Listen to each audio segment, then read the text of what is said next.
Governor of Texas. Our Governor, Greg Abbott, our First Lady, Cecilia Abbott, and his daughter, Audrey Abbott. Welcome, give him a big round.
That's what I call a warm South Texas welcome right there.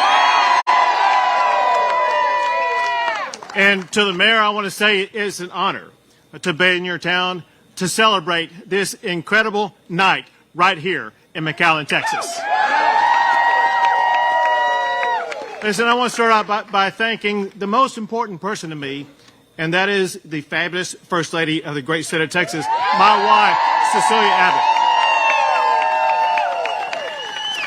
And we're so proud to have a young lady that we admire more than any other young lady in the world. And that's our wonderful daughter, Audrey Abbott. And I want to thank all of the volunteers, all of our supporters, and my fellow Texans for making this victory night possible. Thank you all. So let's go back. We started this campaign in South Texas. We celebrated my primary victory in South Texas. Tonight, we return to South Texas to celebrate my re-election for being your governor for 4 more years.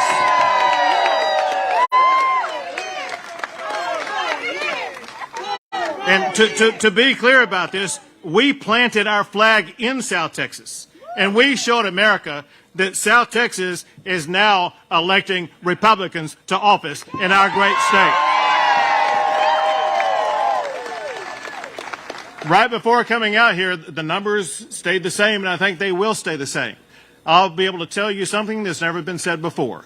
The ground on which you are standing right now is now going to be represented for the first time by an Hispanic Republican woman, Monica de la Cruz.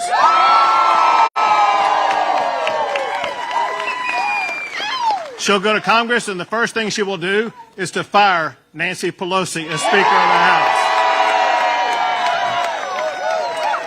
But it's bigger than that, because Republicans that we endorsed were elected from Nueces County to Cameron County, Hidalgo County, and all the way over to Terrell County on the border, and counties in between.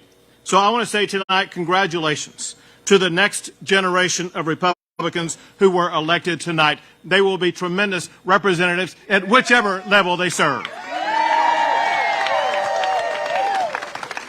So I ran this campaign for Texans to have safer streets, for homeowners who are burdened with skyrocketing property taxes, for our oil field workers who beg for me to protect their jobs, for parents who just want to choose the school that's best for their child, and for small business owners who thank me in every location I went to for keeping their jobs open and businesses open during the time of COVID.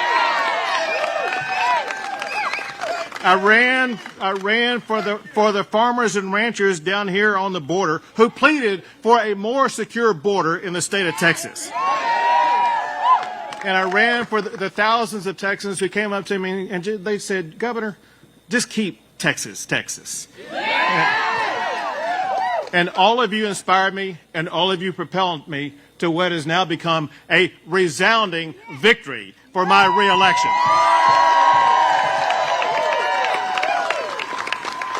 So now it's time to go to work for all of those people as well as for all Texans. And it starts by keeping Texas as the #1 state for the best economy in America and the #1 state for jobs.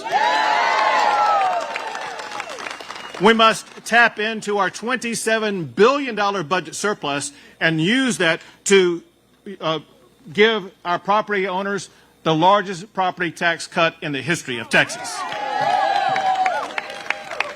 We must fight against Joe Biden's war against oil and gas and keep Texas #1 for oil and gas production in the United States of America. We must also strive for excellence in education. Now, we already rank #1 for the number of blue ribbon schools, as well as we have one of the highest high school graduation rates in America. Also, since I was elected governor to begin with, Texas has become the #1 state in America for the most Tier 1 research universities. But more must be done to improve our math and reading scores. More must be done to improve college graduation rates, as well as to provide skill job training that leads to good jobs. But we must never forget, our schools are for education, not for indoctrination. Schools must stop pushing political agendas and get back to teaching the fundamentals of math and science and reading. But more important than all of that, our students need to be taught why and how the United States of America began with literally nothing and went on to become the best country in the history of the entire world. That is what they need to be taught. And we have no doubt some people here tonight who did their share to keep America strong with the mightiest military in our history. If you have ever worn the uniform of the United States military, would you wave your hand so we can see you and thank you for your service? And we have others who serve among those numbers, and that is those who serve in the Texas National Guard. Wave your hand if you're part of our troopers.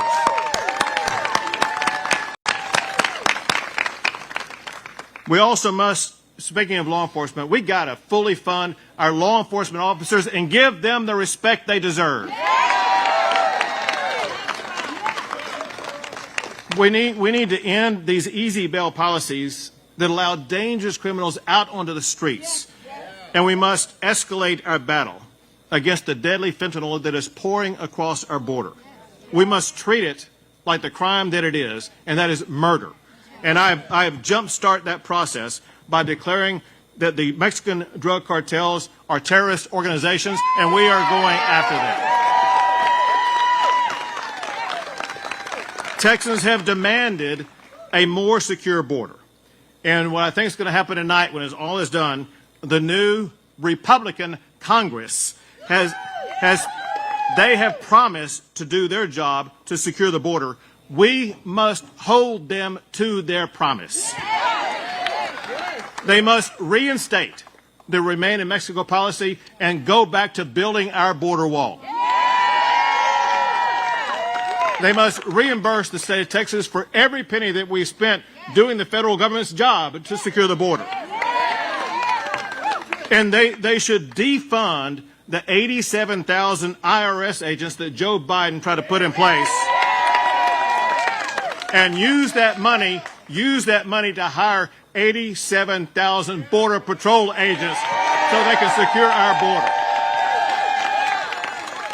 Speaking of which, we have tonight with us some members of the National Border Patrol Council. Wherever you guys are, they're over here. Thank you guys for what y'all are doing on the border. We appreciate you guys.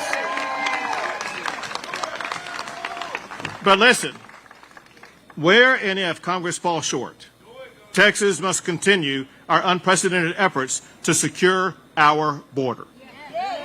So listen, tonight, Texans sent a very resounding message. They want to keep Texas the beacon of opportunity that we have provided over the past 8 years. A Texas where working families can flourish. A Texas where students can be prepared and inspired for college or for a career. A Texas that supports our law enforcement officers and our military. A Texas where we safeguard our fundamental freedoms, and a Texas where everybody has a path to prosperity. All of that is possible in Texas. So once again, I want to thank everybody who made tonight possible. Listen, we have quite literally the best campaign staff in the history of the state of Texas. They ran a strong, tough, good campaign, and they're incomparable in the history of our state. At the same time that our campaign staff was working, we had the people who serve in the governor's office working around the clock, serving you, the people of Texas. And so we can both serve the people of Texas and run a solid campaign at the same time and win at doing both. I want to thank all the volunteers, people who did this for the cause, not for the money. People who knocked on doors, people who sent out texts, people who made phone calls, people who got voters out, people who cared, people with passion like this young woman that I've met. There's not been a single time I haven't been down here without her and her daughter being here. And I even know about her daughter's little boo-boo on her knee that she had that's healing up right now. But she's precious, but all of you all are precious for the way that you put in the time and effort to make sure that we would win. And I want to thank my supporters for record-breaking resources that we needed to make sure that we won this race going away. But most importantly, I want to thank my fellow Texans. I want to thank you for your votes, and I want to thank you for your trust. Just know this: we will go to work every single day to earn that trust, and together we will keep Texas the greatest state in the greatest country in the history of the world. So God bless you all, and God bless our great state of Texas.